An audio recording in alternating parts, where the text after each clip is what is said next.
Hello.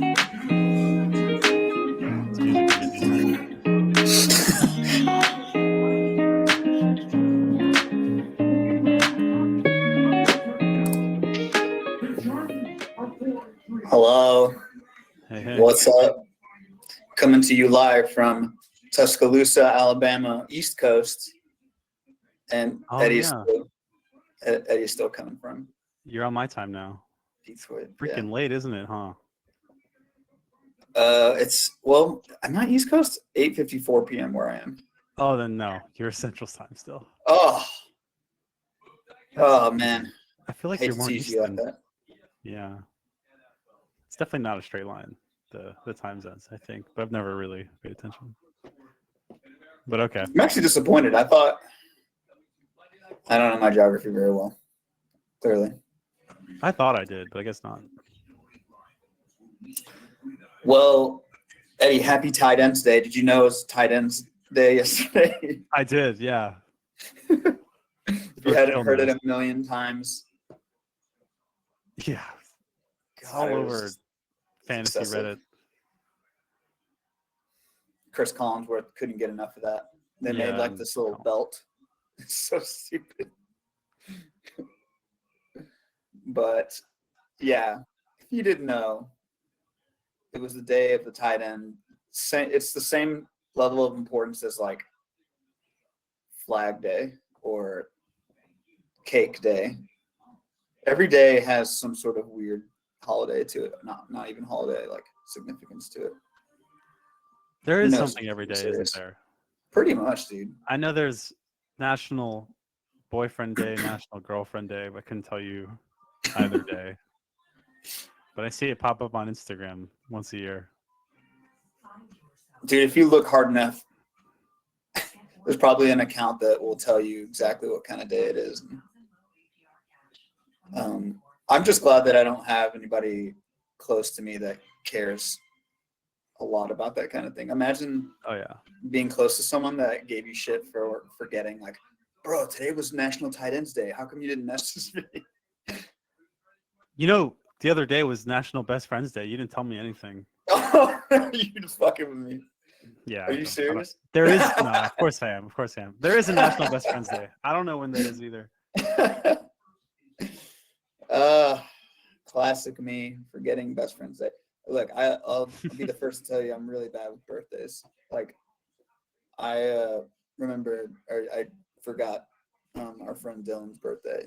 Like, I knew it was sometime around then, but it's similar to like remembering our friends' jobs, like what they do for a living. For some reason, I cannot retain that information, and it's like a running trope in social media. Like, do you even know what do men talk about? They don't know anything about each other.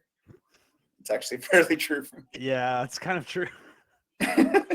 At least in our friend. Well, I actually kind of take some pride in the fact that our little friend group really doesn't talk about work much at all. You know, I find work talk fairly boring for the most part. Obviously, there are exceptions, but it is. We work because we want money, right? So. Yeah. Yeah, you're right. I'm glad we don't talk about it much. That would be mindless droning on. Yeah, I would not like that. Something to be grateful for. But I'm so grateful for our tight ends. And weirdly enough, I think the stats, for some reason, there was a huge uptick in tight end performance this weekend. There's no way, right? There's no way you would believe that like teams would be like, oh, it's tight end day. We have to throw our tight ends the ball. I can't believe that. There's just no way. Maybe Shanny? No. No way. George Kittle won the tight end belt, by the way. I know you're probably wondering. Oh, did he? Yeah. Yeah. Well, they were without Ayuk, without Jennings. Debo got hurt for like the 6th time this season. Mason got hurt for the 5th time. So George Kittle also he got his like 500th catch or something. Oh, I did see that. Yeah. Yeah, so it was a significant day for him, his individual statistics. Same for Kyle Pitts. He's not dead. 2 touchdowns. How badly do you regret dropping Kyle Pitts? I don't even know how to feel about it anymore. I'm just like, when it comes to fantasy, I mean, it's been a bad year as a manager.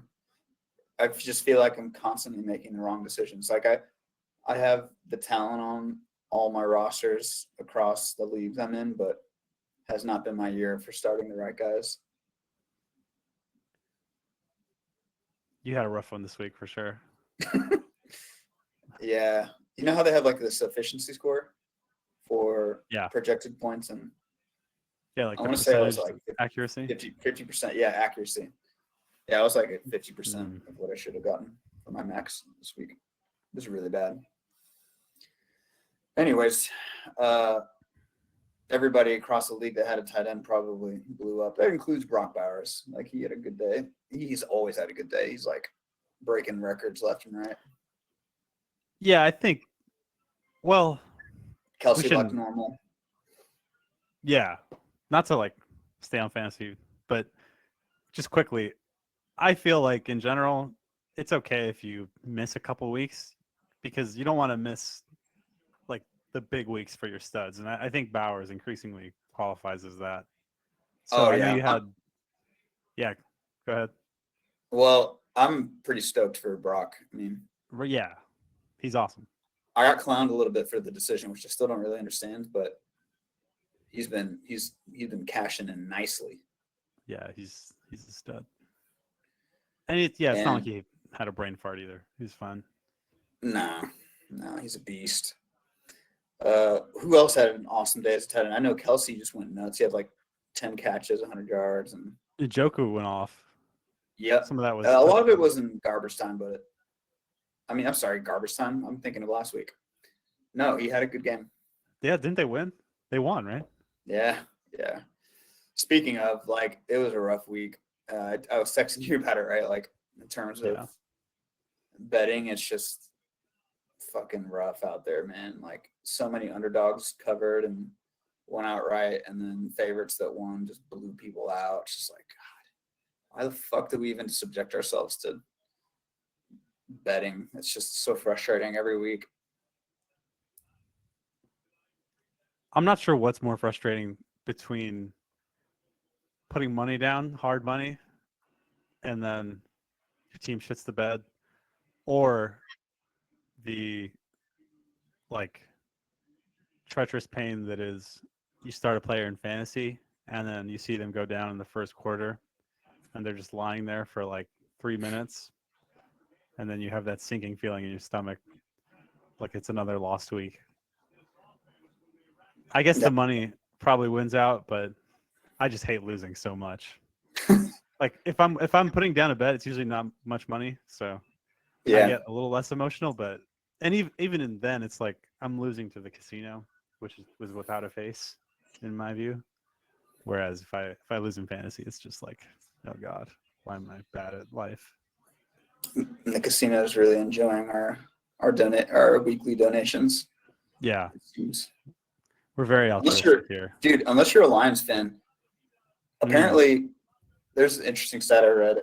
If the Lions blew out the team the week before they play, they beat them in submission so much that they are now 0-6 against the spread.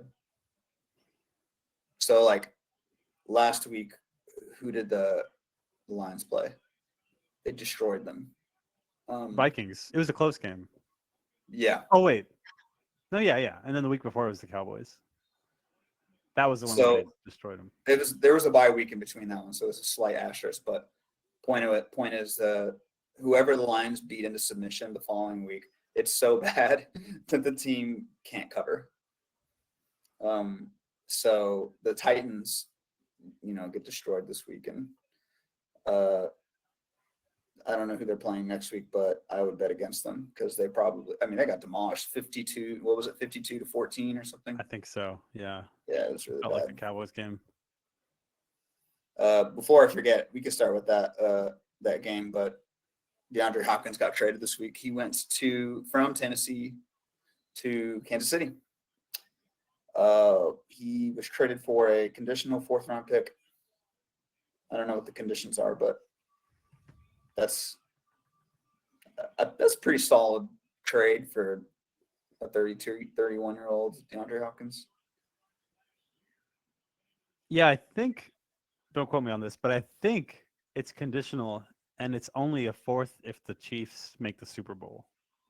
Otherwise, it's yeah. a fifth. I could be wrong, but I thought I read that somewhere, which is like, I know it's 1 round difference, literally, but it feels like a huge difference. And either way, like it's a day 3 pick. Yeah. You're getting solid receiver, and I get that he's old, but he's immediately their number 1 receiver, right? Well, he made an immediate impact, not like Devonta Adams did, but he was literally the first catch of the game for the Chiefs. So they want to get him. He didn't have like a great game, but he's basically. I think what happens is he's like a legitimate possession threat, and now Kelsey he's going to blow up, and he did in that game. Like Yeah. I feel like I don't think Kelsey is necessarily getting doubled every game, but the defense can play a lot more Tampa and then shade. They can play Tampa 2 and just shade to Kelsey's side, and then the other receivers aren't good enough. They're not as good as DeAndre Hopkins, and he's just getting open now with a rolling coverage over to Hopkins. So I think it's going to make a lot of sense. We'll see. Only time will tell. Yeah, I mean, in a way, it feels kind of pointless. They're just going to keep winning with or without whomever. Yeah. But no, I mean, he's going to be like 70% of Rashee Rice. That's just fine for that offense. And you're right. Like Kelsey, since Rice has gone down, Kelsey's usage and efficiency has gone way up. And it's not really a surprise. Like, I think it's fair to assume that like the Chiefs were intentionally not using Kelsey as much. Yeah. They know they're playing for January and February. And I think with Hopkins, like, we'll see maybe Kelsey's total yardage and stuff maybe go down a little bit too. But either way, the offense is going to be fine. I'm not convinced Hopkins is going to stay healthy. I right? kind of agree, Like, actually. Yeah, he's dude, if you think about it, like every season, it seems like he's missing significant time. Yeah. And he really hasn't been like elite in what feels like a long time. No, he hasn't. He'll have a game here and there. They're just like, oh, there he is. He's doing DeAndre Hopkins things. Right. Yeah. No, well, it was only 5 catches, 50 yards. Like Yeah. It's just he's just generally underwhelming at this age, and yeah, it remains to be seen if he's in the right system. Like, and it sounds cliche as fuck, but he's in the right system. I'm sure he'll succeed. Maybe this is the right one. By the way, he's just not playing that well. Uh-oh. Anyways, sorry, I don't want to get ahead of myself. A couple other things that I wanted to bring up at the beginning. Remember how our last pod, we brought up the average viewership for the Thursday night game? Yes, but I don't remember the numbers at all. It was 7.5 million. It was like 9 million, and then the NLDS was 7.5 million domestic viewers. Well, we had that double Monday night game, and the exciting game. What was the Tampa Bay? I can't remember. But it was a good game. It has some pretty good viewership. It was like, I have here 10 million. The Chargers and Cardinals were the doubleheader that night. They drew an audience of 1.8 million, by far the lowest of the season. Wow. And whose fault is that? I'll tell you whose. McCarthy's. Obama. No, I'm just kidding. Both good answers. The NFL, man, like the dual NFL Monday night thing. That's not it. I don't know why we're doing. I don't understand it at all. Just put another game at like 4:30. There's usually only like 3 or 4 of those. I mean, on Sunday, obviously. Yeah, I don't get it. No. whatever. It's not going to change. We can complain all we want, but the numbers are right in front of us. Everybody is. As long as you look hard enough, you can see like, oh, look, no one gives a shit about the Chargers and Cardinals on the back-to-back on Monday night. But we're going to get it, and like we're going to get a Germany game next week. We didn't have any European games this week. Actually, No, we didn't. interesting enough. No, we have no teams with a bye this week. I actually didn't realize that. Why? Why? Why? That's weird. What is it? Week Smack dab in the middle of the season. Week We 8, have right? teams. Yeah, we have teams that have a bye on week 5, and then teams that have a bye on week 14. But we don't have any buys on week 8. So stupid. That's silly. But anyways, and another news I wanted to bring up. Dwayne Wade got his statue released. Did he? Where? Miami? Yeah. I guess assume so. It was a Heat jersey. That's cool. You haven't seen it? Oh, no. Man. All right. Let's see what you're talking Oh, it's. Oh, dude, wow. oh my God, I did see this. I didn't know that was him though. What? That's why I didn't recognize it. That's so bad, dude. Holy shit. Who It put doesn't this look- up? and- shit, I don't know. Whoever. He looks. Yeah. There was a video of it, right? And it's painfully Lord's obvious on whisper. Dwayne Wade's face. He hated it. Golly, it was bad. They made him look like Batista or something. It doesn't look Oh anything my like him. It is so That's funny. bad. All right. So it got me thinking about favorite statues. My top 5 favorite statues. I'll go first. It's actually 4 because I don't know a lot of sculptures Yeah, I don't. or statues. All right. Number 4, the clock knot. The sculpture in front of ETC on UT campus. You know which one I'm talking about? You're talking about the canoe statue? No, the one that's further down on Speedway, at the corner of Speedway and Dean Keaton. It's orange. Oh, yeah. That's a good one. The one by the engineering building? That one's cool too. It's not as cool as the clock knot. Anyways, that's number 4. Number 3 is the Dwayne Wade. That immediately entered my top 4 top statues ever. It's so horribly bad. It has to go. It's an immediate inductee. Number 2, the Cristiano Ronaldo one, absolute classic. That thing is miserable. It's just an abomination. Just for our viewers, it's an easy Google. It's gonna be hard to top some of these.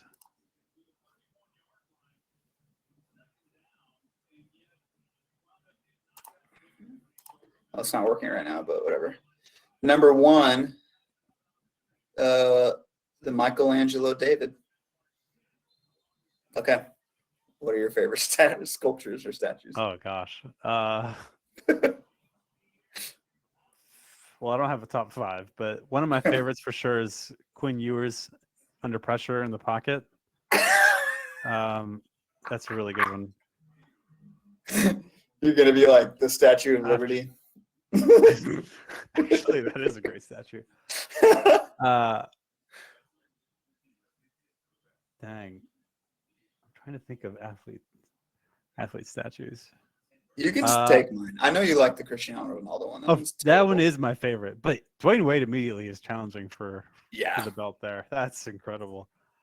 There's a statue outside of the San Francisco Giants baseball stadium. Don't ask me who it is or what it's about. It's just a guy throwing a pitch, and I assume he was a baseball player. I really like that one. That's really random from personal experience.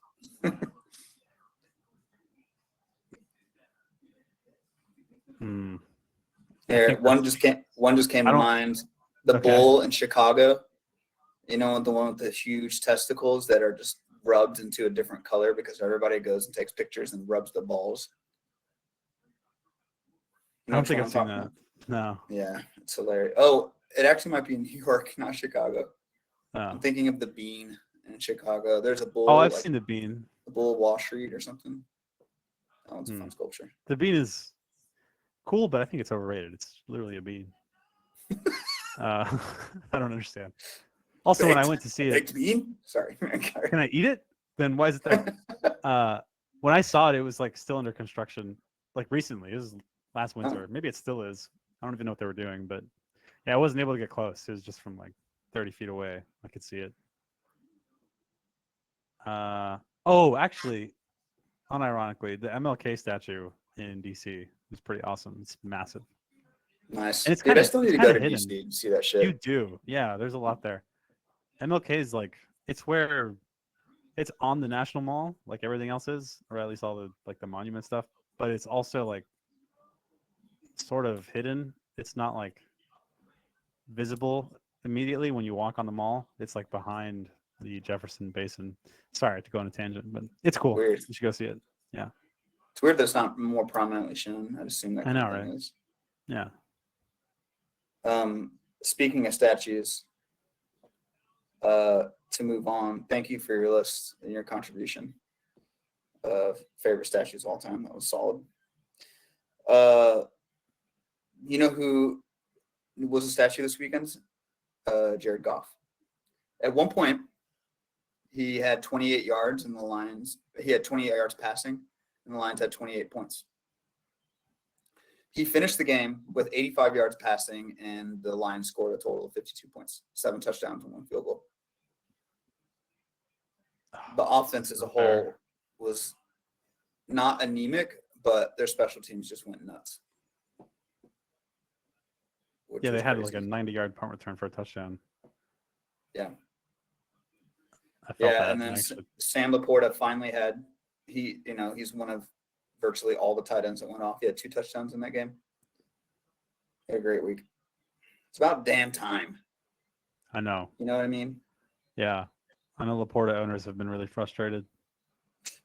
I would be too, considering how awesome he was last year. The steep drop off. I don't really understand it. Now, I will say this is the first game Jameson Williams suspension. And I thought his suspension was interesting. So I put down this note. From my understanding, he has a 2-game suspension for performance enhancing drugs. He has a positive test for prescribed medication. It's often a positive test for prescribed medication that has a therapeutic exemption, but the exemption paper wasn't filed. So I could see this kind of thing, looking bad on him. But this sounds like a kind of like a paperwork issue where like, oh, well, you didn't go through the appropriate channels to take whatever you took and it showed up on a drug test. So it's a stupid reason to get banned, but I mean, the NFL loves penalties. So are we really surprised? They just needed to put something down to show that they're trying their best to hold the Lions in check. And nothing's working. Dude, they're just obsessed with the rules. Like tonight, we're watching the Giants and the Steelers are playing tonight. Fucking another Monday night game where it's just flags everywhere. The product is miserable. Okay, I don't know why anybody would want to watch something like this. There's just penalty after penalty. It's terrible. Why do we watch football? Why are we here talking about it? Well, you were a high school quarterback. I don't want the audience to ever forget that.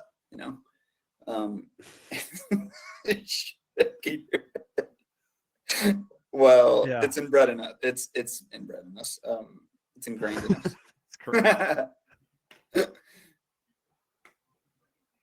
That's why we watch, dude. Okay, let's move on. All right.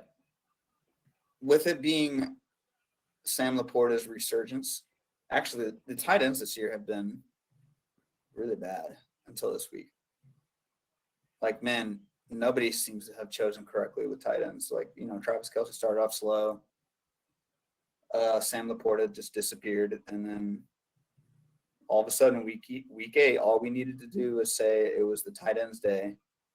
And then now everybody's back. It got me thinking though, because Kelsey started playing well. I was like, when was the last time this happened? So I was thinking about all the tight ends in history, and I was like, shit, I love tight ends. I started watching like, right? I love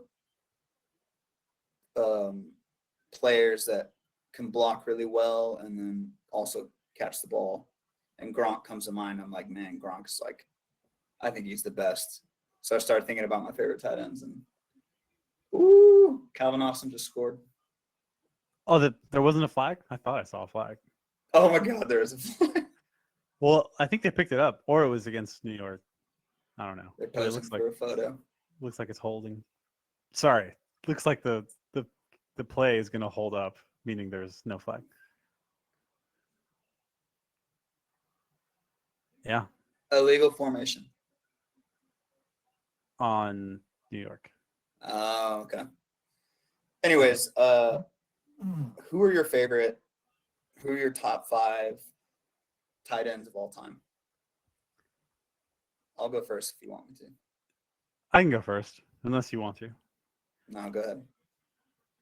It's tough for me to really rank them. I feel like I have the least knowledge of this position, certainly within like the skill positions. But I do have a group of 5. In my heart, number 1. I know this isn't reality, but in my heart, number 1 is Jason Witten. He's Oh God, I should have known that. well. Hey, Didn't even don't occur hate to on me. it. Look, He's it got is a homer stats. pick. But it's not just stats. The dude was a freaking baller, and he's kind of the opposite of everything we know the Cowboys to be. God, I miss him so much. I don't know if you ever saw that play where he was playing the Eagles in Philly, and he caught the ball from Romo, and then he gets like blown up immediately, and his helmet goes flying off. Oh, But yep. he doesn't move at all. He just like it absorbs Yeah. the hit, helmet goes flying, and then so does the defender that hit him, and then he just takes off and sprints without a helmet. And that It's just hilarious to embodies me. who he was. Anytime there's a football player that loses their helmet, you can see that they just turn the rage on and they just get way tougher, and then they just blast down the field. I remember that Witten play too. He was the most athletic he's ever been in that play, particularly. Yeah, that's peak Witten. He was great. No, he's not the GOAT, but he's worthy of top 5, I think. The actual GOAT for me is probably, I think it has to be Gonzalez, right? Ugh. No? Well, I mean, I'm a Saints fan, so I hate that you said that, but you have to say it. Yeah, I do. You have to. Well, yeah, he's amazing. Jimmy Graham, I feel like, is on the precipice, kind of where Witten is. Rob Gronkowski, begrudgingly. Gronk is like, he seems like he's really popular, I guess because of his personality, but I never really liked him that much, just as a character. Interesting. He was great at football, but I don't know. Maybe it was because he was with Brady, and I just couldn't stand the Patriots. Yeah, that's probably right. And then I think Kelsey, in a lot of people's books, is the GOAT, but for me, it's still Gonzalez. He was terrifying. Really? What scared you the most of Gonzalez? He was like, I don't know, all the classic things you would want in tight end. He was huge. He was fucking massive, but he was also like fast. He was like the Calvin Johnson of tight ends. That's the way it felt like, at least watching him. And he had great hands. Yeah. He's pretty awesome. Yeah. Jimmy Graham was a basketball. He was the prototypical basketball player playing football. Yep. But he was not on my top list. No. Okay. No. My number 1 is Gronk. Dude, after the pod, I highly encourage you to go look up highlights of Gronkowski. He was incredible. Oh, he was. Unbelievable player. Like, I've never seen anybody else do what he did. The closest person I could think of that played at his level, and this guy's on my list, Mike Ditka. If you ever look up highlights of him, I guarantee you're going to think this guy plays just like Gronkowski. He was the first tight end to break 1,000 yards. receiving in the NFL. Is that true? And he, well, they were never featured, right? It wasn't until he literally revolutionized the position. DYK did, and it's because every time he caught. Okay. I thought you meant Gronk. I was like, really? Oh, sorry. I meant to say 4 tight ends, not like ever. That'd be something, right? Yeah. Okay, go ahead. Well, anyways, yeah, he was a specimen at the time. He was basically like Gronk, but during a different era. Like if you look up his highlights, nobody could tackle the guy. He was just rumbling and bumbling down the field. And it was really fun to watch. And then he's also the only player and assistant head coach to win Super Bowls at each. He won 2 Super Bowls as a player, and then Super Bowl as an assistant coach and a Super Bowl as a head coach. So that's pretty cool too. Anyways, he's actually number 3 for me, and then Antonio Gates is number 2. The dude was so skilled. And then Tony Gonzalez is my number 4.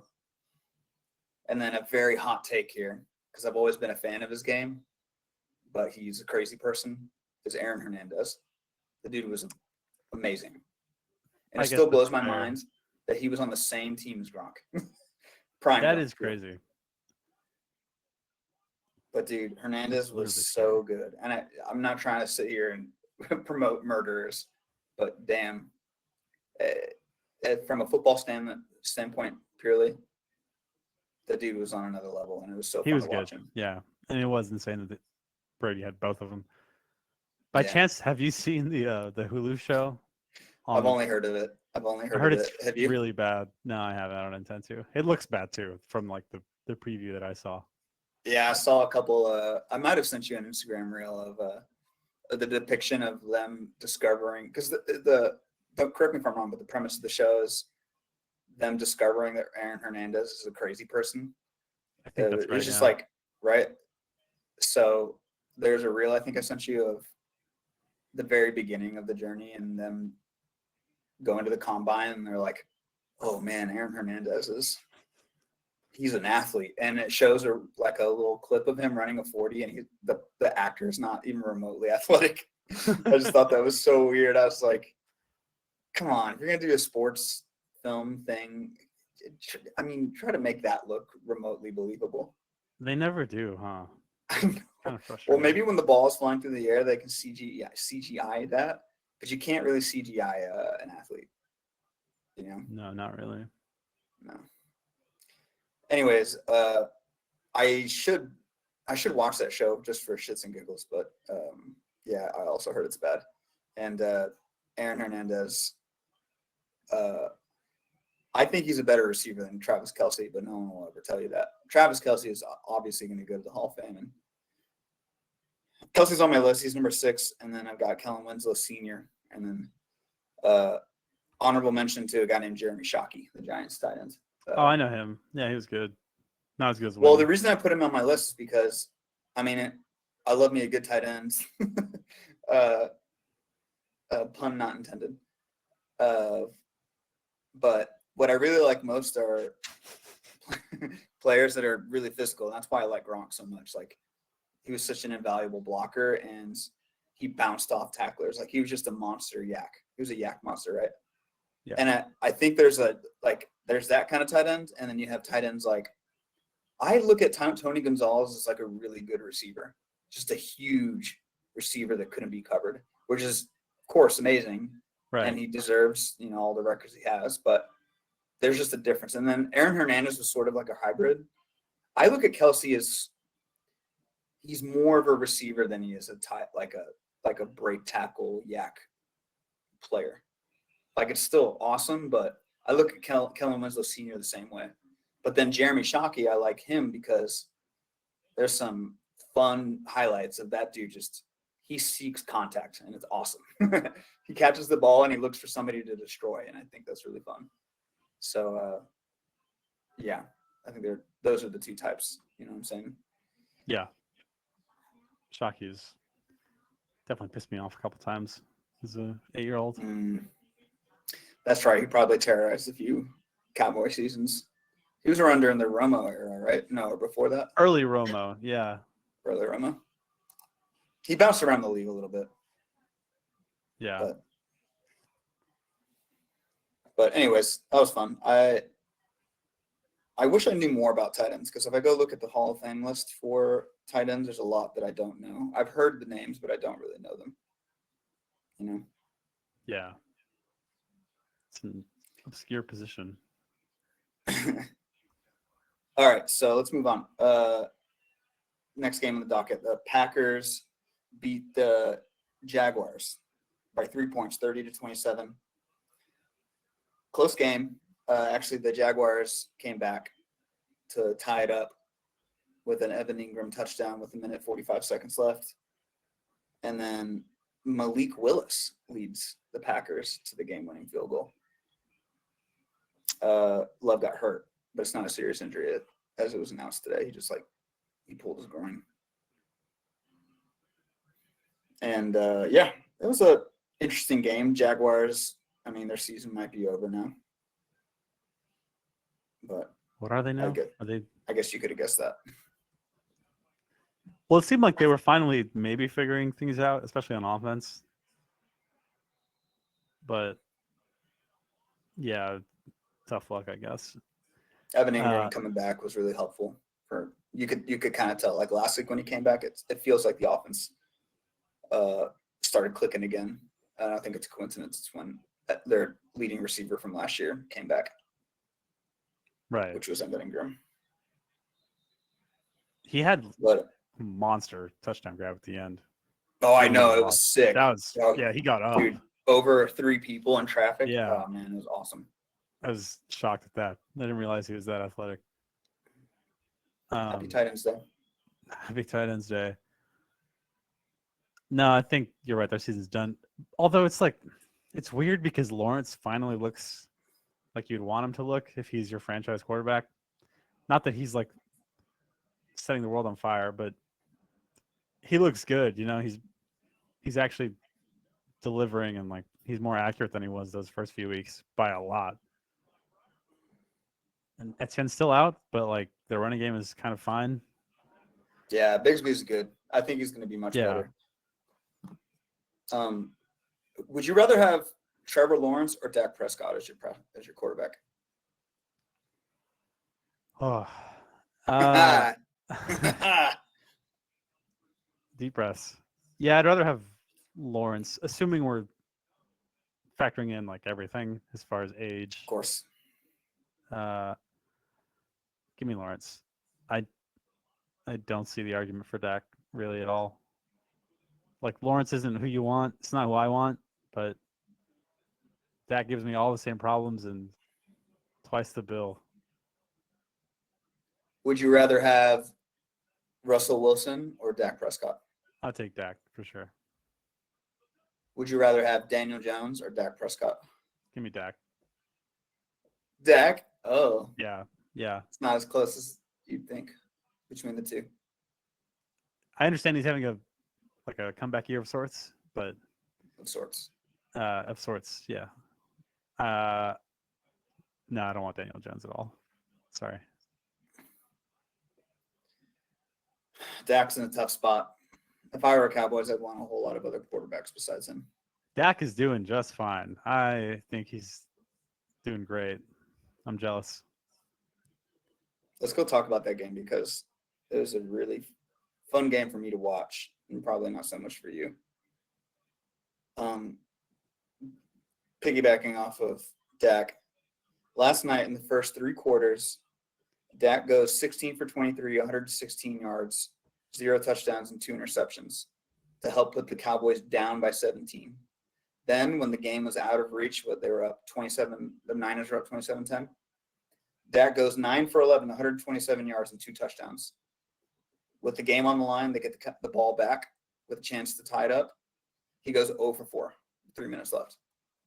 So when the pressure's on, he is terrible. But you knew that already. I forgot, though, so I'm grateful that I have you to remind me. Don't worry, I'll remind you every week. You can remind me how bad the Saints are after their 6th loss in a row. No, I just don't care enough. It's not nearly as satisfying for me as this is for you. I promise. Let's talk about the Cowboys. Let's get it out of the way. All right. I have a question for you.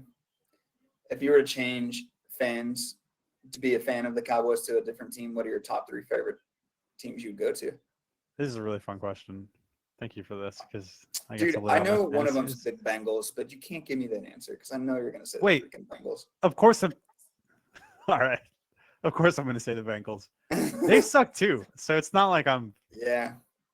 It's not like I'm seeking. I don't know. Wins.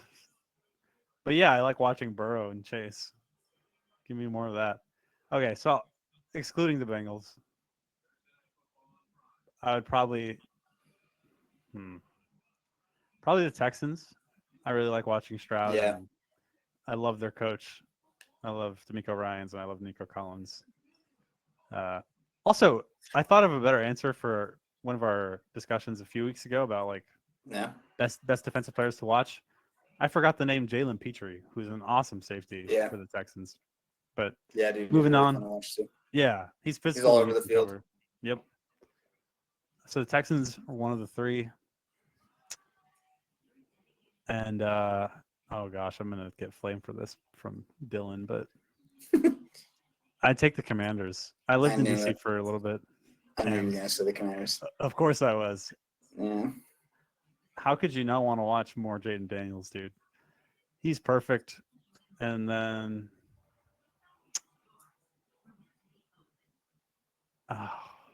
probably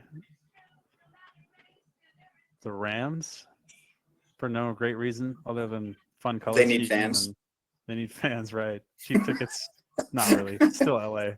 But I like Puka. Yeah. What about you? If you weren't a Saints fan? Number 1, probably be a Cowboys fan. Pretty easy. Wait, really? Yeah. I don't believe you. No, absolutely Okay. not. Good. Yeah, Texans would probably be my number 1. And then this might surprise you. Always been a fan of the Steelers. That doesn't surprise me at all. You weakest Steeler. I'll take that as a compliment. Thank you. You're welcome.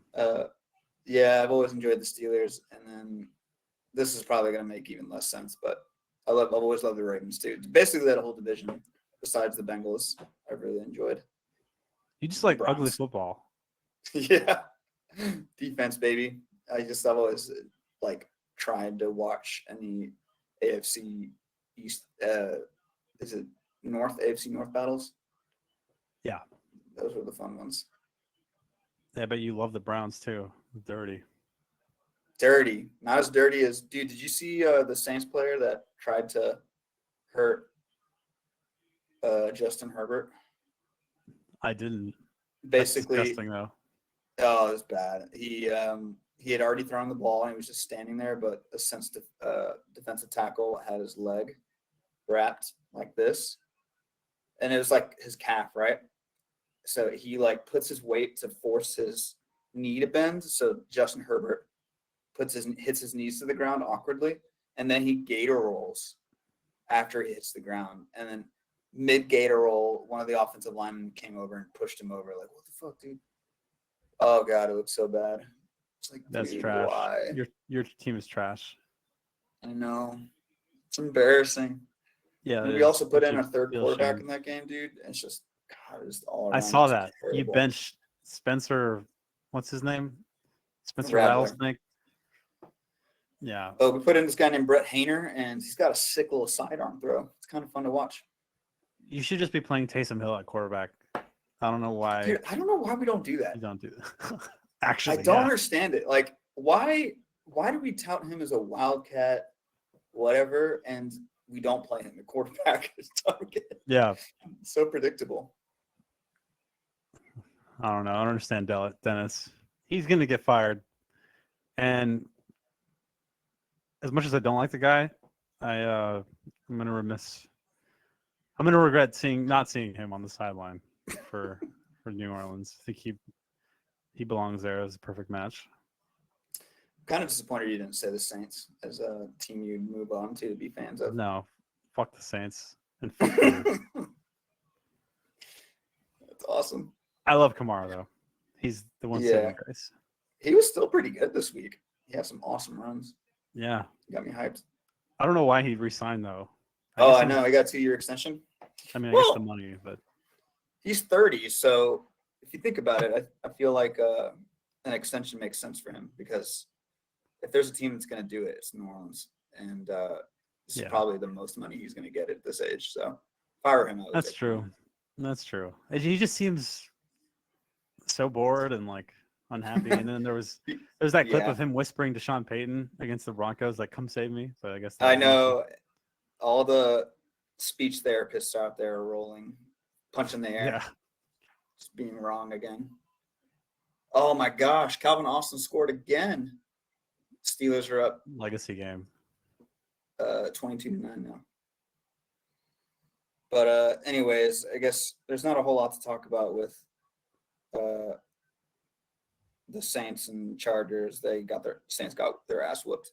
And then to go back and wrap up that discussion, Cowboys put on a little comeback, but for the most part, Debo played. George Kittle had a great game.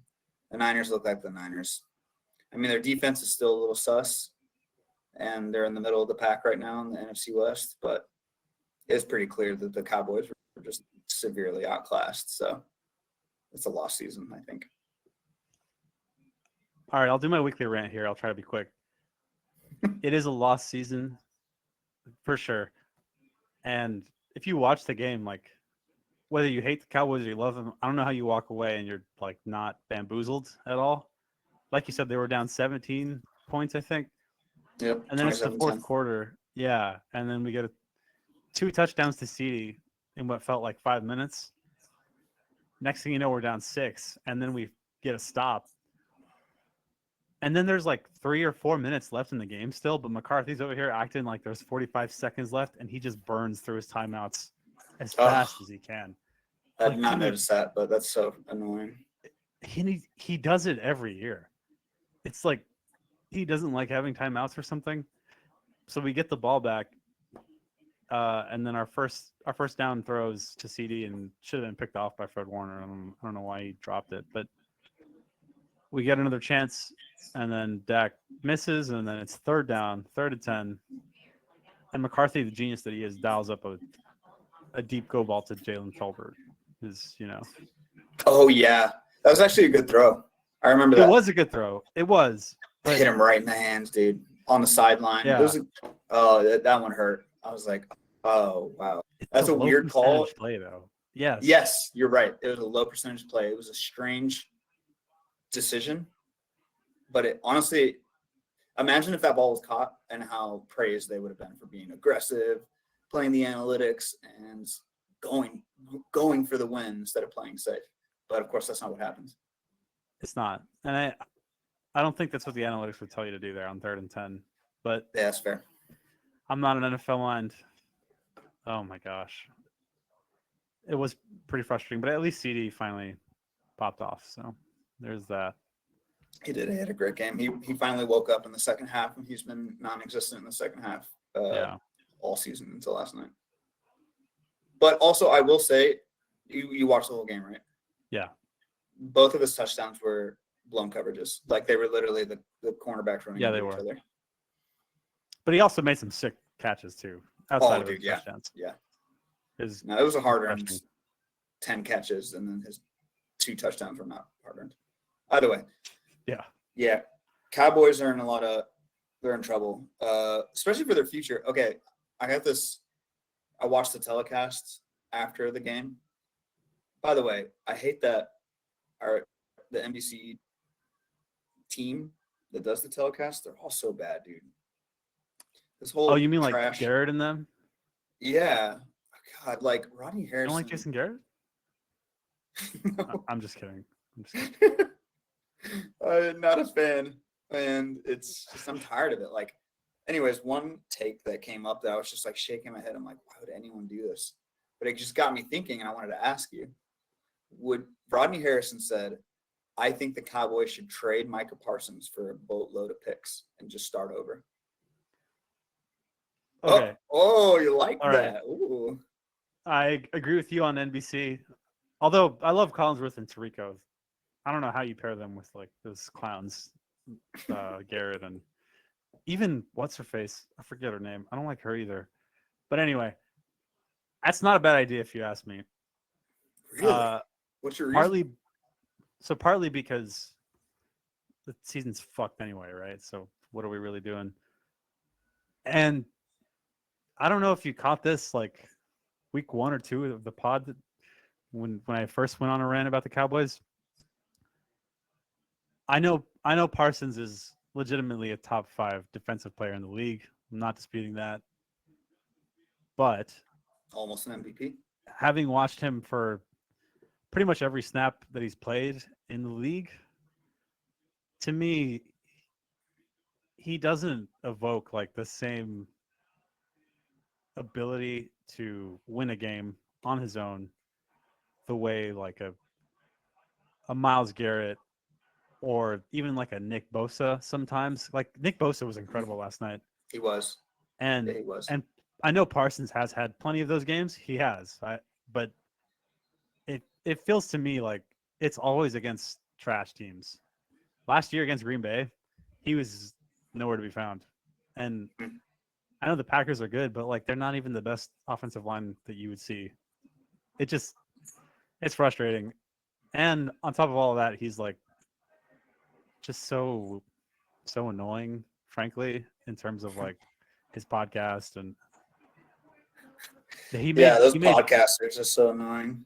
I don't know how you could trust anyone who has a podcast, right? He said after week, I think it was when we got pounded by the Saints. It was early in the season. He wasn't hurt yet. He said something like, "Oh, people got to be accountable. People got to like essentially play better." And he wasn't playing that great at all. So I don't know. To me, he's just not someone I'd prefer to have as like my best player, as good as he is. You know, does that make sense? That's crazy. No, that makes sense. And he would. I see where you're coming. Yeah, there's a lot of factors here. I don't see this kind of thing ever happening, but it's also a thought process I highly doubt Jerry Jones would ever even consider. Oh no, of course not. You know. No. But you have to assume that everybody's thinking about all the possibilities with the blown season like this about what to do for their future, because I don't know what the draft assets are like in Dallas, but it doesn't feel like the future is super bright for them. No, it doesn't. We're capped. We should have just waited on this season, not paid Dak. But that's what we did. You guys need to hire the Saints general manager, because that's a good idea. Then he can work his salary cap magic for you guys. Because somehow every year the Saints are like negative 40 million over the cap or something. It's ridiculous how bad we are, but we always come out the other ends, like kicking the can down the road and still managing to hold on to superstars. So maybe if you can get that guy, then you can get better players on your roster for imaginary money. I still don't really understand how it works, but the Saints are able to do it, and they have a magician at the helm to make it happen. I thought you were joking in the beginning. That's fair, I guess. No. Yeah, I don't remember the exact numbers, but we're consistently last in salary cap space. So I just know that for some reason we perform some contract magic and are able to afford it every year. Like we just extended Kamara. We have no money to do that. I don't know how we did that. Maybe we organized it into a signing bonus or something, but I just don't really get it. Ooh, Tyrone Tracy just broke off a long one, and he scored. It's a close game. 11 minutes. Maybe we'll hire Dennis Allen after we fire. Oh, God. Yeah, dude. Hire Dennis Allen. That'll work. Jerry would. Would you rather have Jameis Winston or Dak Prescott? I think I'd probably go Dak. Jameis looked good, though. He's the first. No, there have been, I think, 7 300-yard quarterbacks since Deshaun Watson was signed to that monster contract, and none of the 300-yard throwers were Deshaun Watson. Jameis I'll say Winston was this. number one. Jameis definitely wins the vibe test so easily over Dak. He's so funny. Yeah, I'd want him running my pregame speeches for sure. Oh yeah. I feel like Dak would just start praying and then tell me to go to church. He got married And this then- weekend, dude. Oh, he You did. That's figured- right. I think they showed that on NBC. You figured a weekend like that would up his confidence and it would show in his game. That is not what happens. Nah. He probably did his 1,000-yard stare while his fiance was walking down the aisle. Sorry, I need to stop. Well, Enough just about the imagine what it would Cowboys. be like to have Jameis Winston. That dude went off, and they managed to beat what I think, when their defense is playing well, they're the best team in the league. They beat the Ravens, and they frustrated the hell out of them. The Browns? Yeah, the Browns beat the Ravens. Wait, sorry. You told me Yeah, you heard me you right, think they're the best team in the league when their defense is right? dude. They weren't able to cover the Browns. I get that, Oh, you and do that's a like the huge if. But they have the talent on paper to be a good defensive unit. They have virtually the same starters as last year. They're just not playing well. So that's why I'm like, still, honestly, I should put money down to back my confidence should. up. Yeah. But anyways, the Browns are, of course, a much better team without Winston or without Watson, and then Winston is the gunslinger that offense needed. And man, they were did much look better. good. Yeah. They're so much better. And my little prediction last week doesn't sound so crazy. I feel like the AFC North is cannibalizing itself, and I think the Browns have a chance to come out. Like, I don't think it's over. Mark my words. I would not be surprised at all if the Browns are knocking on the door for the title. It's gonna end up the Steelers. Watch. And they'll be like the least impressive team while they win the thing. That's true. I feel like the Steelers are going to have an inevitable run of losing because these losses, Actually, like they're you're right, beating yeah. bad teams. Like the Giants, they're not that good, obviously. And going to beat them tonight, it looks like. They beat the Jets. The Jets. But anyways, it sounds like you're worried about the Ravens. No, well, They're I'm 5-3 now. I don't think they're a lock to win the division. I do think they're a lock to make the playoffs. I mean, there's no way Lamar's going to miss it. I think he's still right now the betting favorite to go back to back, right, for the MVP. That was actually going to be our game as a quick game. But the game, really? You want to play it right now? Let's do it. Yeah, let's knock it out. It's a very simple game. In your order, I have the odds in front of me. Who do you have for the leading candidate for MVP midpoint of the season? Lamar's got to be number one, like I said, right? It is not. But give me your top five. I want to see how close you are. All right. I guess I already said Lamar won. Mahomes 2. I guess Goff 3, even though he puts up, like you said, 80 yards a game. So who would your fifth MVP be in rankings? I think I only said 3. I had Lamar. Then I had who do I have? I know I said Goff 3. Yeah.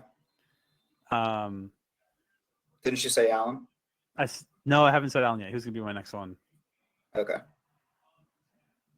And then I guess Purdy, rounding it out. Well, you are not correct for any of them, at least in order. All right, number one, average across all the major books. Josh Allen's number 1, Jackson's number 2, betting odds favorite. Mahomes is number 3, Jared Goff is number 4. And then barely, it's like a tie between Jaden Daniels and Jalen Hurts at number 5. Okay. Does that surprise you at all? No, I guess I had the names right, order wrong. Yeah, I mean, it's tough, but I'm surprised you didn't say Allen a little higher. He threw his first interception I this know. weekend.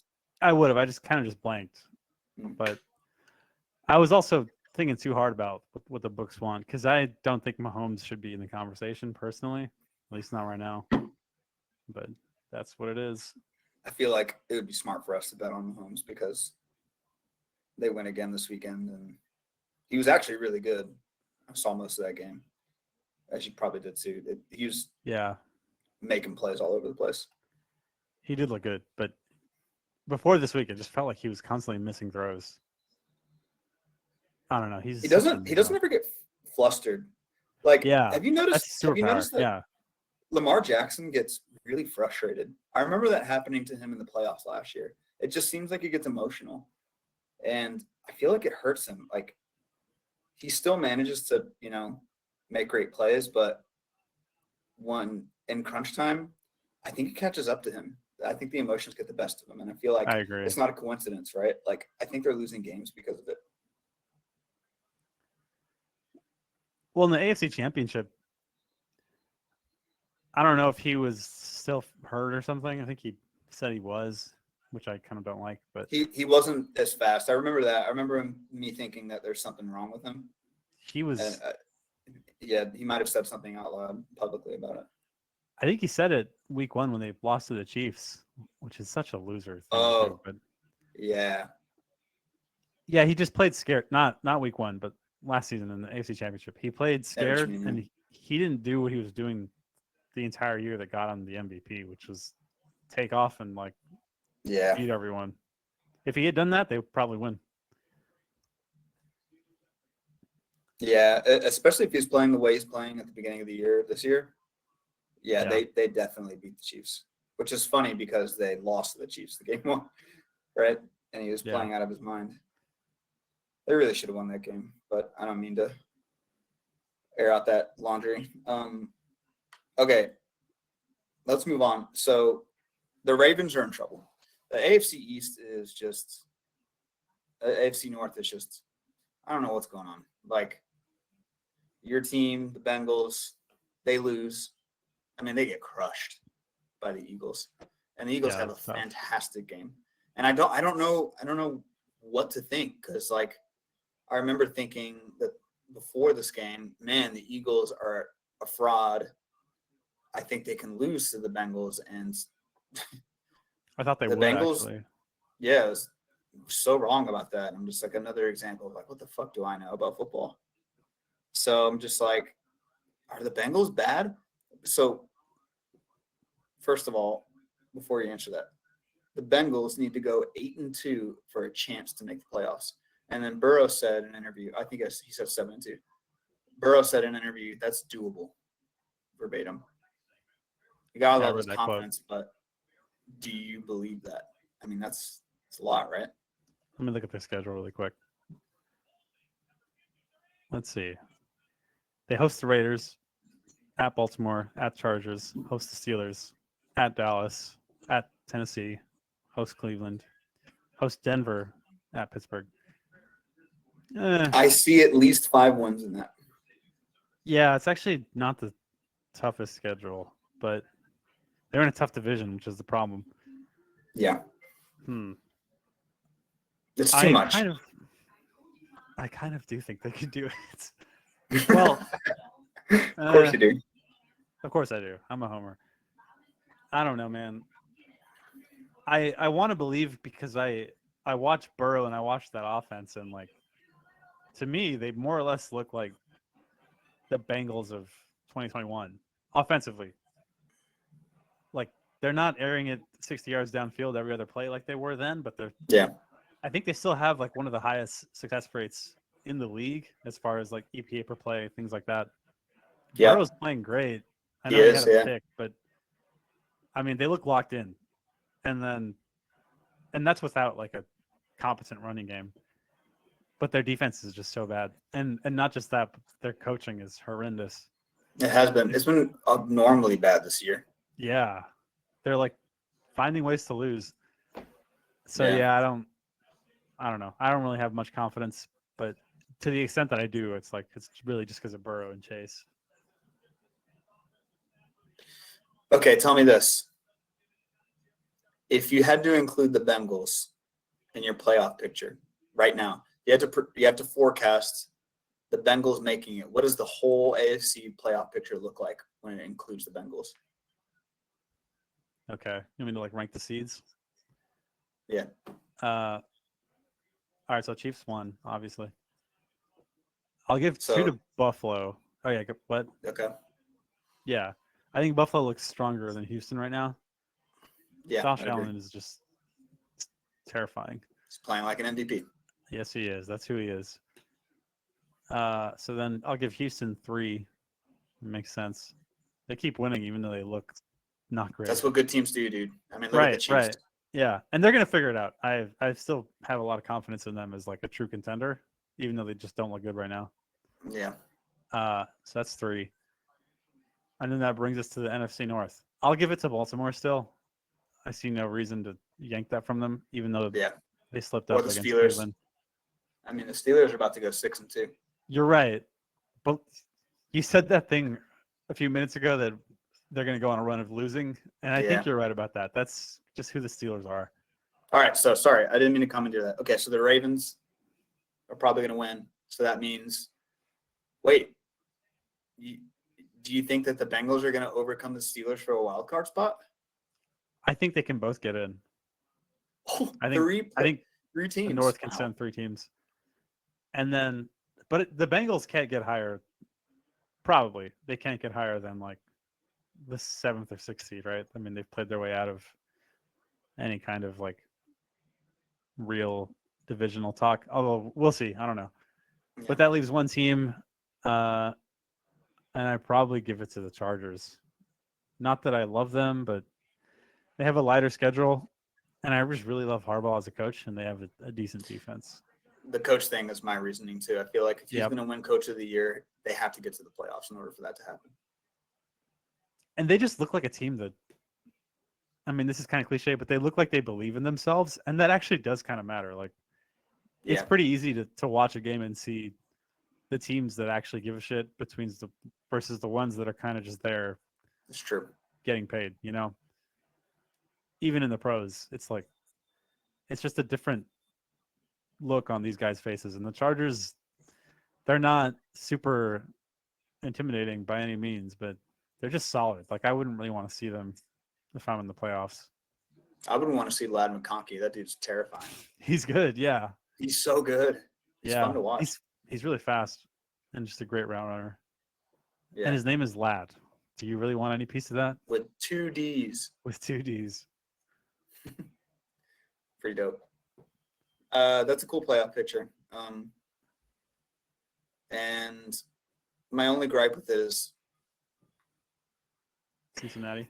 I know it sounds crazy. The 3 teams from one division. I know it's happened before, but man, that's a lot. But then again, I think about like, all right, then what other second place team is going to be better than those 3? It's kind of hard to come up with one. It is, isn't it? The Jets are out. The Jets are done. Maybe the Dolphins? No, not really. I don't know. It's hard to say. Yeah. I'm kind of out still. All right, I'll do the same exercise with the Saints if they somehow started playing well when they fired Dennis Allen. And Brett Hayner is actually a good quarterback. So the only scenario that they actually make it is the wild card because Tampa Bay is going to win the division, I think. I'm sorry, Atlanta's going to win the division. I think Tampa Bay is a sinking ship with their injuries. Really? Oh, yeah, that's true. So, anyways, the 1 seed is probably going to go to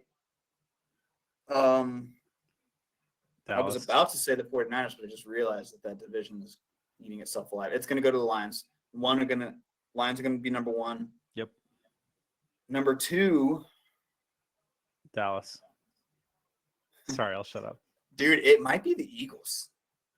I think you're right. I think it's – yeah, I'll let you finish. Go ahead. I mean, they showed some life, and if their schedule is going to just get worse.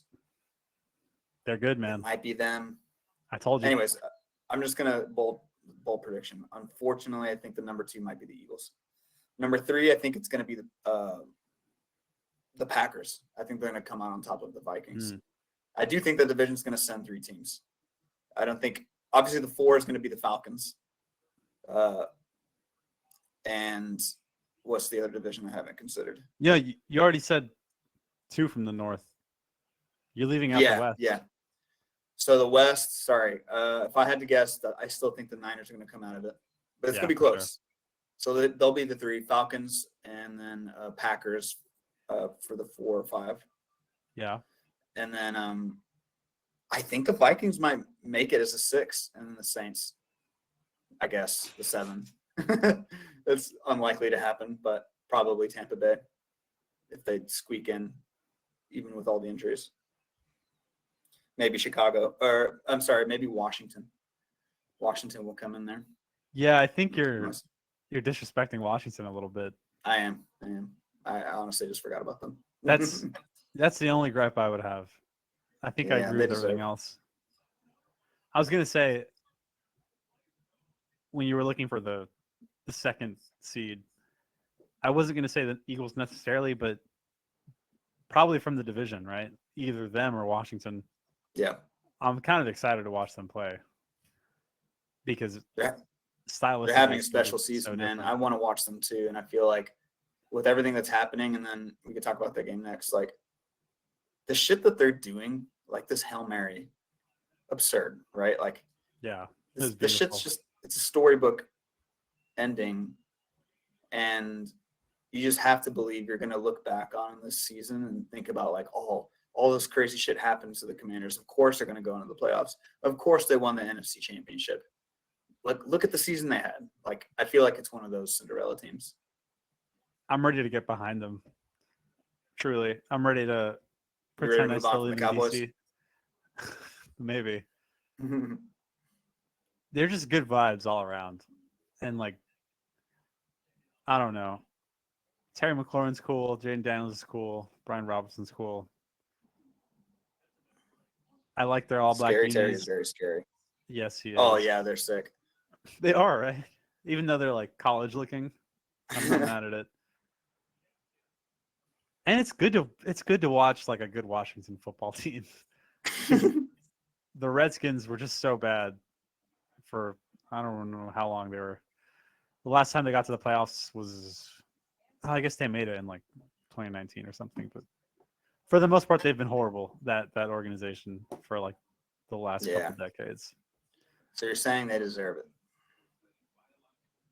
I'm saying it's a cool story. It is a good story. They don't write themselves unless they're fixed by Roger Goodell. Jamie definitely thinks it's all fixed, but that's okay. I don't blame her. I don't blame a casual fan for thinking like, well, they just want Travis Kelce and Taylor Swift to be together. I don't blame them. Anyways, it's kind of hard to dispute that. Did you know that the Commanders didn't have a touchdown in the entire game until that Hail Mary? The Bears defense absolutely stifled them, and they're legitimate. Yep. It was a defensive game, but it was like also really fun to watch. You know, it was good football. You have like the boring, low-scoring games, and then you have that. That was the defensive game that we wanted all year. We've mentioned it before, but that's why it was fun to watch. Because if you look at the Jaden had an okay game. Caleb Williams played bad. I mean, the defense played better, but he just wasn't very good. So it's the first time he played like a really good defense, because the Commanders are finally on the map as a defensive team, right? They played that way, so it was fun to watch. I thought Caleb had some moments, especially in the second half. But you're right, he wasn't like a difference maker, at least not yesterday. Dude, he was so frustrated when the Hail Mary landed. Yeah, because they had like a little camera on him, right, when it was happening, and he was so pissed. And it got me thinking. I was like, I wonder if he was watching Stevenson, the guy. Do you see that guy that was like yelling at the fans? I did. Imagine if you're one of the players that noticed that, and you're just like, what is he doing? And then that happens. How mad are you at that guy? I'd be pissed. Dude, I would too. Well, apparently he apologized to the team, which is good. Oh, he did. But it's the yikes either way. And I think he was like the one who got a hand on it and then tipped it up, and then it just went Really? back. And I think so, based off Shaving what I points. saw. He's working for Yeah. Goodell. It's the only explanation. Unbelievable. That was the craziest Hail Mary I've ever seen, man. And I've seen Rodgers do some crazy shit, but that was wild. I wish I saw it live with you, but I saw it after the fact because I was watching Red Zone. I couldn't But believe it. holy Like shit. The ball so crazy. came up just short of the goal line, so it felt like there was really no shot. Yeah. And then you see that happen. Unless you're playing the Bears. Saw so many reaction videos, dude, of Bears fans all over the country just dying after watching that happen. I wonder how Tate's holding up. I was just thinking that. It's funny you say Yeah. that. I was gonna say it. He beat me to it. I'm gonna text him after this. Actually, I haven't yet to tag him on any of our pod stuff, so this is the one to do it. This is the one to do it. Anyways, man, that was a crazy game, and this Commander story is just getting better and better. Who do they play next week? I hope the Eagles, but probably not. Oh, wow. The Giants just got a turnover in Pittsburgh territory. That's a game. Oh, they play the Giants. Ugh. Oh, shit. They play the Giants. Well, any division game could be close. Yeah. Anyways,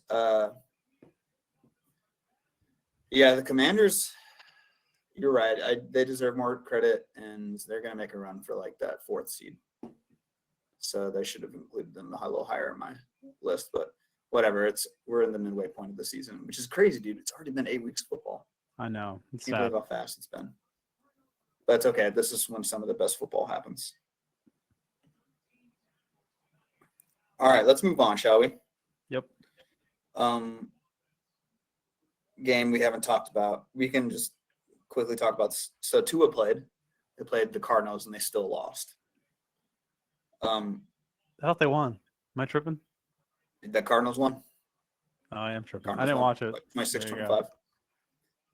But Tua was okay, and there's actually a moment where he scrambled, and the crowd like noticeably got annoyed, and then he slid, and then he got really hyped, and then the crowd got hyped.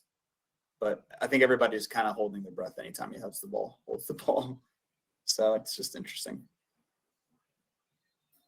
But they're still bad even when he comes back. So I don't know. I've been actively avoiding watching Miami play. Not just probably a good idea. Thing. Yeah, just bad vibes, and it seems like am I off base to suggest that maybe the McDaniel magic has run its course? It's probably way too early, but doesn't it feel just a little bit gimmicky to you? Like especially last year, because last year they were running up scores, and it was like old school Big 12 style offense where they're just racking up hundreds of yards every game. It was never going to be sustainable. But I don't know. I guess I can't really talk much if I haven't watched them, but it just doesn't feel like something's real, you know? And they've yet to come up big in an actual important game. I expect a high-profile coach like Mike McDaniel to figure it out. And since he has yet to do that, even when his quarterback comes back, he doesn't figure it out. Yeah, the magic has run its course if he can't figure it out by now. That's what the coach's job is. Right. I don't know. I've kind of written them off already. Like they're 4 games behind Buffalo. Like they're actually 5 games behind Buffalo. They're all tied for last. No, I think the Jets technically have a tiebreaker because they beat shoot, I don't know. It doesn't matter. They're all pretty bad. Yeah, it doesn't matter. Yeah, the next other thing that I put down as a note for this game. So Tua got his 5th concussion, right? And he's coming back from this. I thought this was interesting. Denzel Ward. You know who that is? Yep. He got his 6th official concussion, but it's weird that we're not hearing about that. 4 in the last 24 months. And it's Tua that gets the attention. So I feel like all the people that are clamoring for Tua to retire, I feel like they should be opening their eyes to all the other players that are getting concussed too.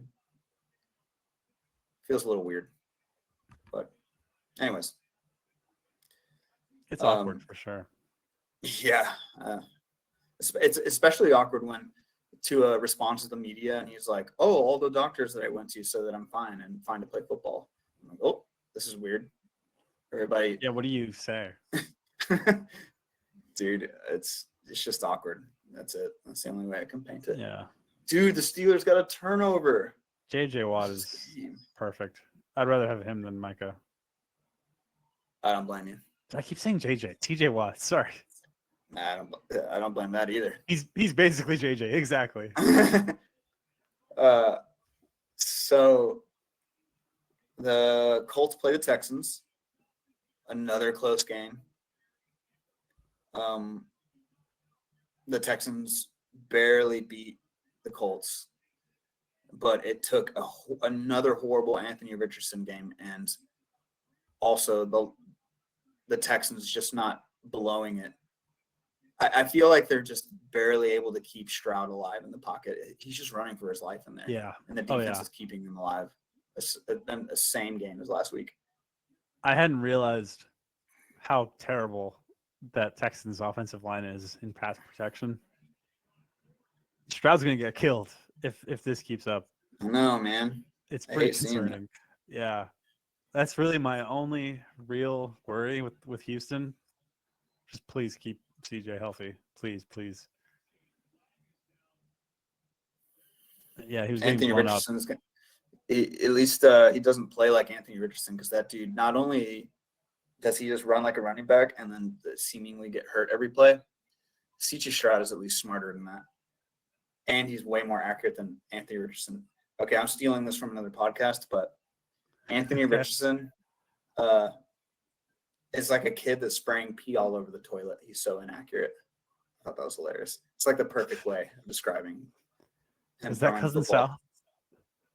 Yeah, it was. Oh, it was? Okay.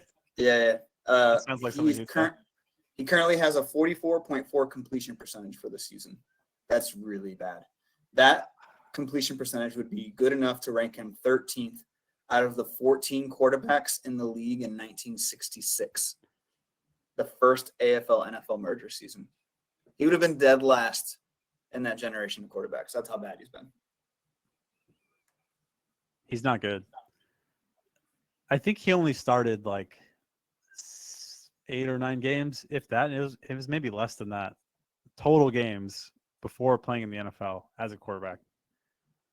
He was drafted purely based off of his body, basically. Yeah. And the fact that his arm is like Bucky's arm from Marvel, which is cool and all, but like also you got to be able to, throw the football accurately. Dude, he looked putrid. Yeah, he was miserable. Yeah, it was quite bad. Do you know he tried to take himself out of that game? I did. He did. He was tired. He said, "Coach, I need a break." And Shane Steichen was like, "Nope, you can't take yourself out." So he might have gotten a break with Flacco for a little bit, but Shane was like, "You got to go back in there." Dude, that quarterback class is just sad. I know. Thank God for Stroud. For real. Anyways, the Texans are they're like a weird 6-2. They're barely 6-2, but they're atop one of the best teams. So, along with the Steelers, seeming like that's what's going to happen here, with 2 minutes and 45 seconds left, and they're running into the Giants' territory. Crazy. Anyways, let's move on. Buffalo Bills also moved to 6-2. They just blow out the Seahawks. I don't have a whole lot for this game. The only thing that I found interesting for this game is the fact that the Bills were only favored by 3 points. And I thought that was a weird call, because I actually thought they were going to be favored by less, because they were making a trip from Buffalo to Seattle, which is like one of the longest trips in the country. And I figured a trip like that, and they're playing in Seattle. And Seattle their defense is playing well. They just blew out the Falcons. I was like, oh, that's a bad spot for the Bills. And then boy was I wrong. They just stomped on the Seahawks. So I was just like, wow, that's quite a bit of adversity to overcome for the Bills. So much respect given to the Bills, I think, after a win like that. I don't know what happened exactly in Buffalo, but I remember thinking their defense was going to be a problem after like week 2. It's definitely not. And even if it was, I mean, Josh Allen's going to Josh Allen. I shouldn't have doubted them. I feel kind of stupid for ever doing that. Dude, do you remember at the beginning of the season when I said that I feel like Josh Allen's going to Josh Allen and start turning the ball over? He has yet to do that. He hasn't thrown a single pick, right? He threw his first pick in this game. He did. Oh, there you go. But I was talking about specifically a game when he would just have like fucking 3 turnovers. Yeah, that's like what he really does historically. Yeah. So is it coming next week? I guess not. Is it ever happening? Because if this doesn't happen, then Allen has to win the MVP. He has to. If he has a season like this, like how can you not give it to him? The Dolphins play the Bills next week, so I see them winning that game as well in Buffalo. Is this his best season that he's played? Yeah, statistically so far, yeah, he's running the ball really well too. Yeah, I think it is. Well, yeah, actually, the last time they played the Dolphins is when Tua got hurt, and they blew them out in Miami. That's right. Anyways, it feels like the Bills are going to be coasting the rest of the season because I don't think their schedules are very, very strong. So they're in a really good spot. They actually might, secure. They might be one of the first people them and the Chiefs to secure a playoff spot because their division is so bad. Anyways, speaking of securing a playoff spot, the Chiefs beat the Raiders in a game that was never close, in my opinion. The Raiders made a little run there at the end, but you just kind of knew watching the game, like, you can make this run, but you're not going to beat the Chiefs, and that's exactly what happens. They're always a touchdown away, and eventually lost by 14. Every Chiefs game is literally the same. Doesn't matter if they play the Buffalo Bills or if they're playing fucking, I don't know, Texas Tech Red Raiders. Every game's the same. Mm-hmm. I look forward to watching them in the playoffs. Until then, I just don't care. So you haven't reached the point where you hate them like you hate the Patriots, because I feel like they've been a dynasty at this point. That's correct. I don't feel the same about them. Part of it is maturity. I grew up with the Patriots dominating as a child, and that was really frustrating. Now I enjoy football beyond just like my stupid little Cowboys fandom. But it's not just that. It's like, I don't know. I mean, Mahomes to me isn't nearly as annoying as Brady. Maybe I'm just a racist. I don't know. But Brady always gave me bad vibes. Yeah.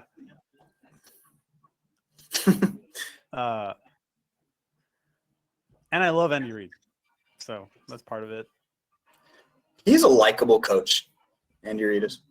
Right. As opposed to Belichick. I still don't like him. And I'm happy to admit I am a Taylor Swift fan. So that only strengthens my little Chiefs fandom. Although they've been annoying me more this year, for sure, than compared to last year. Well, I think it's inevitable when they start annoying you, regardless of how mature you've gotten, because I feel like they're definitely going to be the new Patriots eventually. Oh, they are. You're right. But they also drafted Worthy, so that makes it tough. That's true. That makes it easier to stay a fan of them. I see that. All right. So the Raiders were actually 9.5-point dogs in this game. They ended up losing by 14. But there was a point where the Raiders were only down a possession. And Minshew was quarterbacking this game, right? And there was this really funny – so I watched most of that because it was one of the 4 games in the afternoon slot.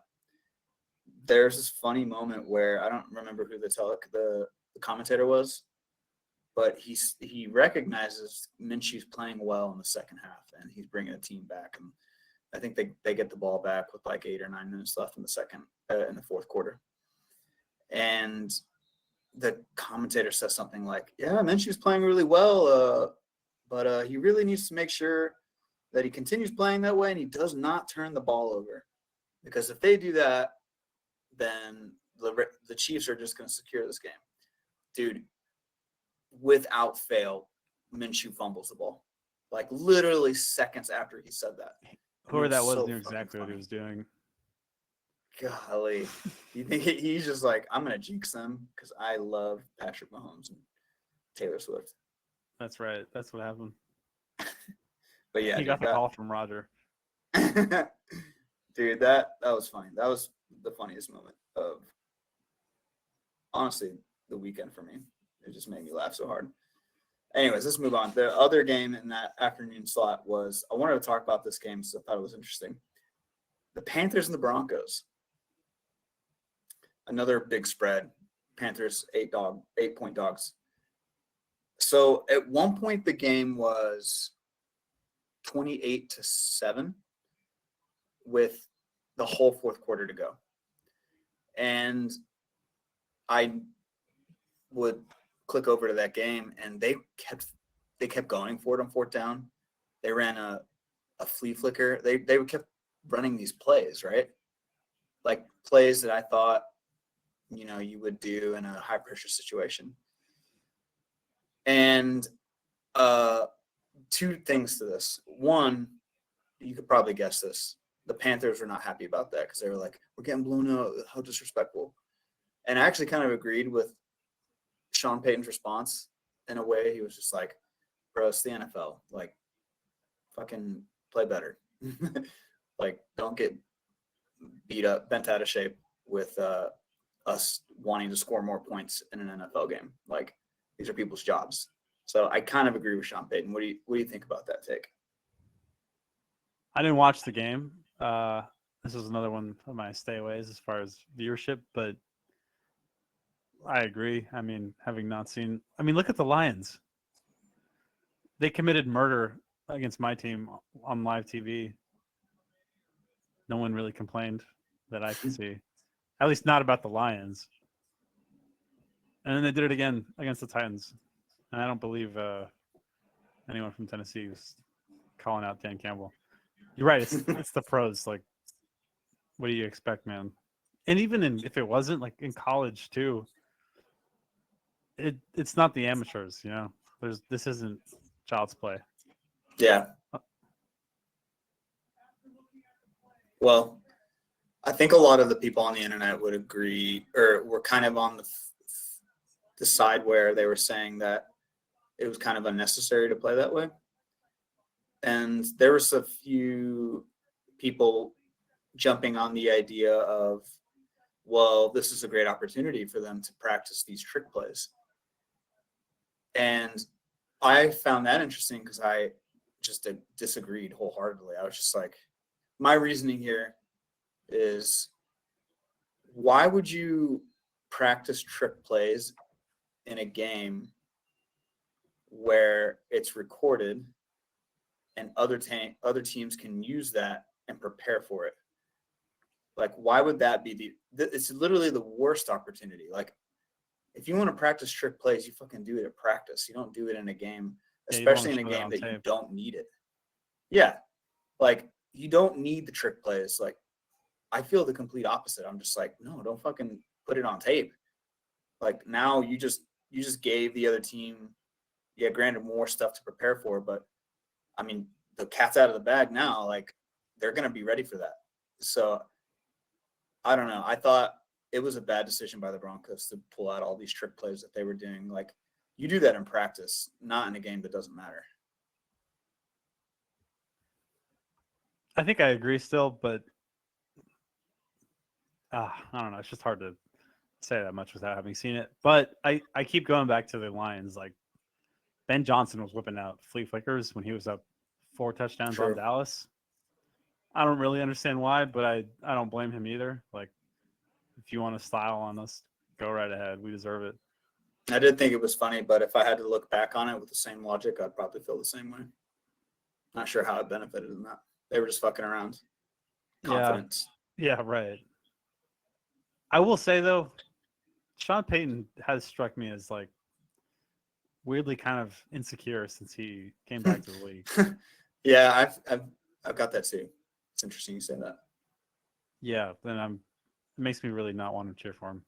Like the second he got to Denver, he was complaining about how poor of a job Nathaniel Hackett did, which is true. Like I get it, and you'll hear us say the same things, but you don't say that if you're like a coach. That's kind of an obvious rule that they all tend to honor. So I don't know. Although I guess Bo Nix might end up proving us idiots, but I'm still not really convinced. I feel like me they're neither. only showing out against bad teams. Yeah, I wonder when they play somebody good next. They probably play the Chiefs soon since they're in their division. I want to see what happens then. Yeah, same. I kind of hope they get humbled. Well, did they play the Jets again this year? I hope they do because I want to keep seeing the Jets lose now. I'm just decided to flip completely on the other side. As a former Rodgers truther, I'm just like, all right, I'm done. Like, if the Jets are done, then I'm done. I just want to see this ship crash and burn because fuck, the Jets are bad. I don't understand what's going on other than it's the Jets. You can't really explain it. Dude, the most shocking stat this is the most shocking thing I've ever read. The Jets scored in this game they lost, right? They lost to the Patriots. 25-22. Oh man, Steelers defense is ridiculous. Game-ending turnover. Well, that was a terrible throw, but yeah, they are. The Jets lost 25-22 to the Patriots. The Jets scored 20 plus points. They committed 0 turnovers. They held their opponent to under 250 yards of offense. Since 1940, all of the teams that have done that are 756-0. They've never lost when they've achieved all 3 of those statistics. The Jets are the first team to ever lose when they have achieved those 3 statistics. That is a sample size of 756 games. That trend, name a stronger trend than that? Like, that's unbelievable. That's crazy, dude. Yeah. That is crazy. Yeah. They're in Foxborough. Wow.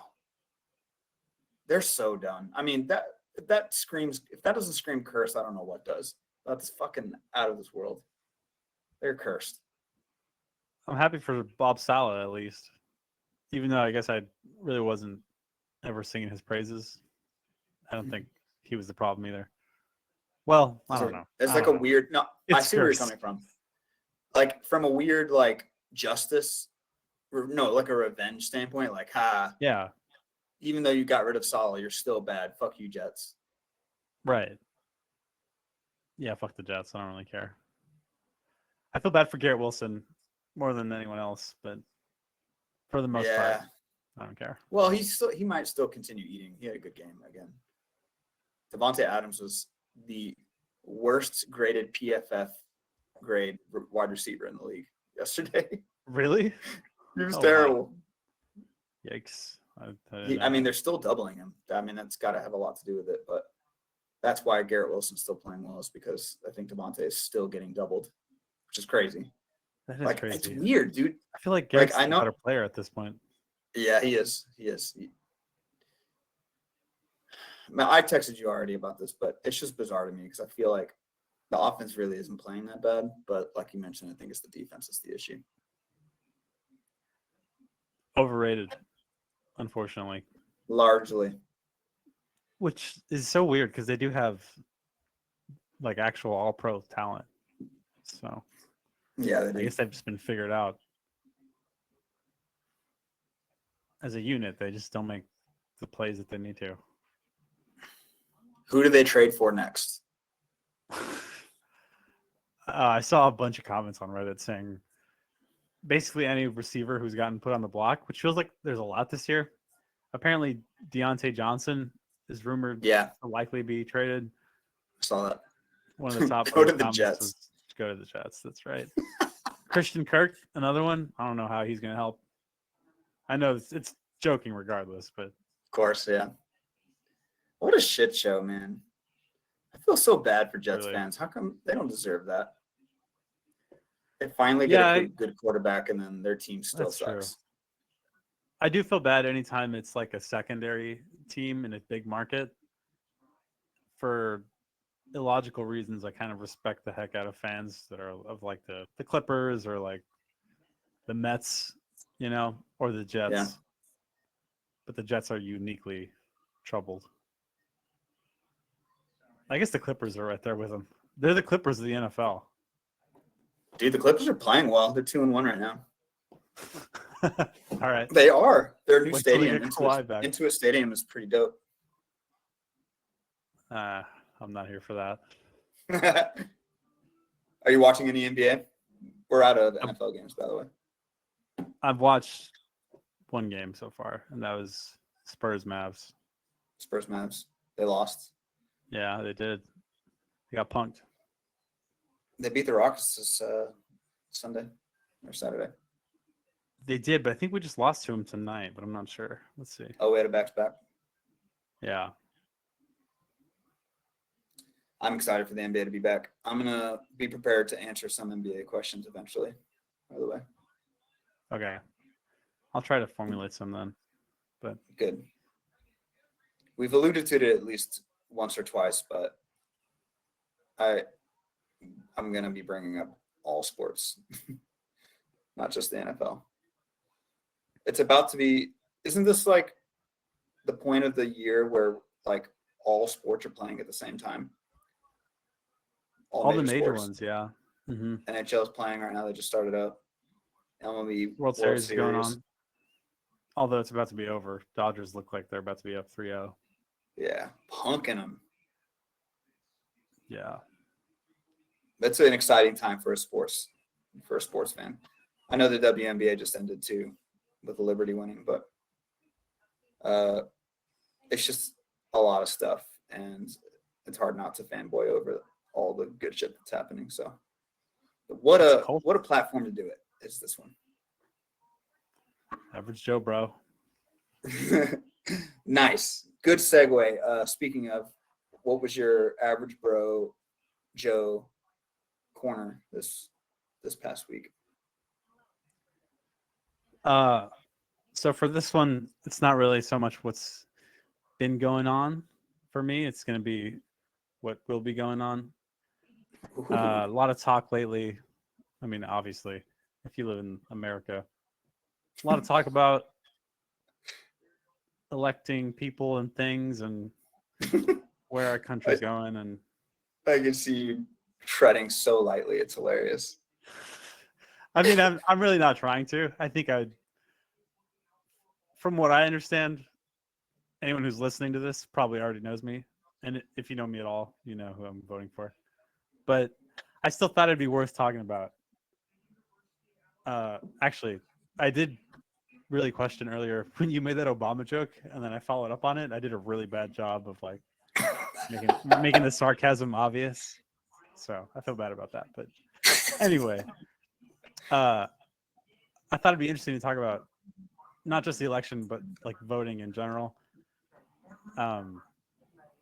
So as you know, I moved from Texas to Michigan, right? So when I did so, I looked up Michigan registration and all that good stuff. And I don't know what it was for Texas, but I'm pretty sure like you can't register anymore, if I'm not mistaken. So for Michigan, I was really surprised and like pleasantly surprised to find out you can register to vote up to the day of the election, which is great. It should be like that everywhere. But oh man, your TV's loud.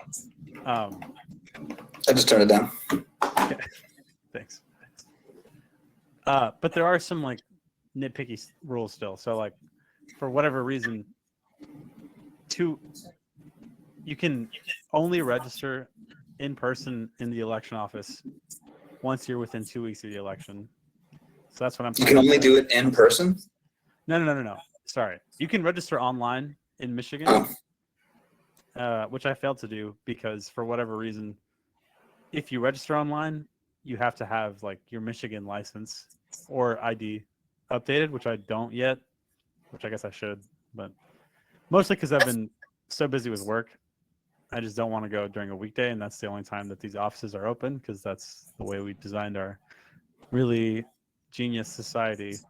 But anyway, the weekend before the election, which is this weekend, that's the only weekend that they have like the election office open. So I'm gonna go first thing Saturday.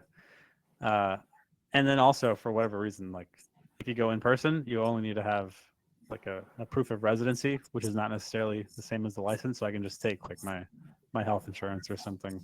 Nice. Okay. So yeah, that's what I'm gonna do. And then I'm also gonna vote at the same time, or once I'm registered. So that'll be good.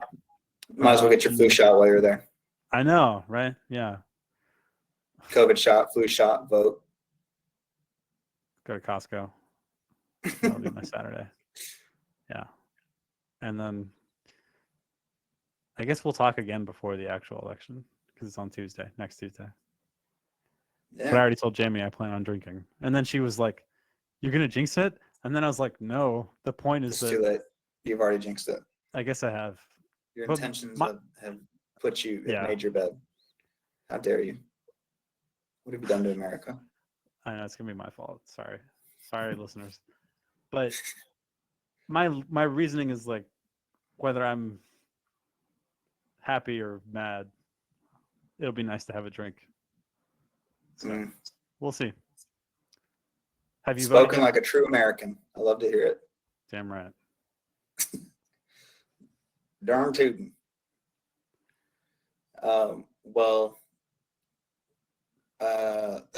That's a fun corner. Looking forward to hearing more next week. And when we have our pod, isn't it? Oh, it's this Tuesday. Okay. Yeah, so it's in 8 days. Oh no, so we'll have our pod before the actual election day, right? Right. So I could have just done it. I guess I should have just done it. Wait until next week, but What have felt you like done? talking about it. God, there's so many jinxing. God, what are you doing, dude? I'm just so excited for this unimportant election. It's just a popularity contest. It really is. Well, my corner is about dating. I went to this singles event called it's called a hunch dating event.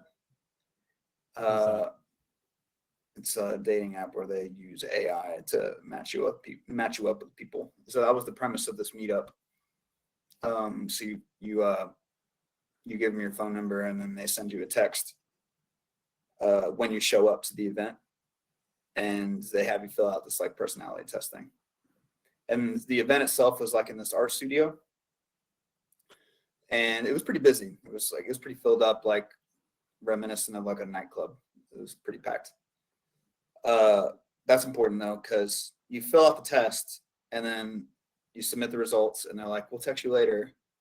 I didn't really know what that meant, but eventually they text you who your perfect match is. Have you ever seen a show called Are You the One? I'm not. The premise of the show, it's a reality TV show where they put 16 people in a room and they say, I actually think it's 20 people, and there are 10 perfect matches. And you have to figure out who they are, like based on a personality test. There's no one going to help you, guide you. But at the end of each week, you get to guess who your perfect match is, like based on this test. And in order to get $2 million as a group, you have to get all of your guesses correct. So they have to get to know each other and figure out who their quote unquote perfect match is. Okay. It's a really similar premise to what this hunch event was. So you fill it out and then they say, your perfect match is out there. They are blah, blah, blah, but they don't tell you what they look like. So by the end of the night, I mean, I've spoken to some people, but I never actually met my perfect match. So it was interesting. Damn. But the most interesting thing that happens that was fun is they had this like to, engage people. had this painting activity where they call it carousel painting. So they had like this big long table, and then they had 10 mini canvases on mini easels on the table, and then just like, little rings of paint everywhere. And then they had everybody just like take seats, and then for 5 minutes everybody painted. And then every 5 minutes there was a 1 minute transition where somebody would jump on the painting and start painting on top of whatever the last person painted. So it was a quick drying acrylic paint, and they did that for like 45 minutes. So there were like several transitions of new people. So there was this one painting that I scoped that looked pretty solid. So I waited in line to get behind this girl's painting, and it was like this pretty well drawn like hills. And then I go in and then I I paint like a nice blue sky. Pretty easy, right? And then the next guy behind me draws some clouds and, pretty typical shit. The final guy, this is the best part. He ends up drawing a jet plane in the sky, and he's pointing it at the ground. Like the hills are flat, right? Okay. In portrait mode. And then he draws it like, it's pretty clear that it's crashing. The jet plane is crashing. And he starts putting like flames at the top of where the engines are. Nice. So he was the last one. So once he was done, I tapped him on the shoulder. I was like, hey man, what's that jet plane doing? He's like, oh, I drew it crashing. Oh, okay, yeah. Cool, man.